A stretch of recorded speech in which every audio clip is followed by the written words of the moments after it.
আসসালামু আলাইকুম ভিউয়ার্স, কিতা করা ভালো আছেন নি? আপনারা দেখতে পারেন এই গরিবর সুন্দরবন আমি আইছি। আসলে ইনো আই আমার একটা কিছু বয়ও করে, আবার কিছু সাহসও লাগে। কারণ আমার লগে যে তুফাইল আছে, এর কারণে একটু সাহস বেশি পাই, কারণ এ একটু বডিওয়ালা মানুষ। কোনো বেড়াতেরা হইলে একলা কাবাড়ি দিতে পারবো। আর সব থেকে ভালো লাগে ইনো গরিবর সুন্দরবন সোয়াম ফরেস্ট, এই গাছগুলো দেখা নিচে খুব সুন্দর লাগে বইলে আটিলে। আর কিছু কিছু ভালো ভালো জিনিস এনে চকুত পড়ে, এরাও দেখো আপনারা, আমি নাম কই আর না। আছে অনেক জিনিস, এগুলো পানিও আসি আইসেন না বাস্তবে ইনো এগুলা তো আছিল কেন জানি না। তবে জায়গাগুলো অনেক সুন্দর, ভাল লাগে।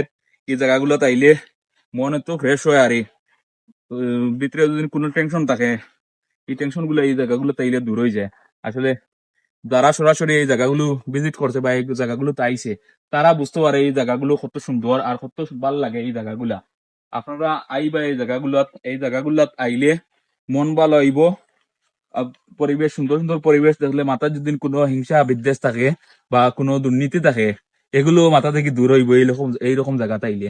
আপনারা ভালো থাকুক, সুস্থ থাকুক, আর আমারে সাপোর্ট করবা যাতে আমি নতুন নতুন ভিডিও আপনারা এইরকম জায়গা দিতাম পারি। ধন্যবাদ। আসসালামু আলাইকুম।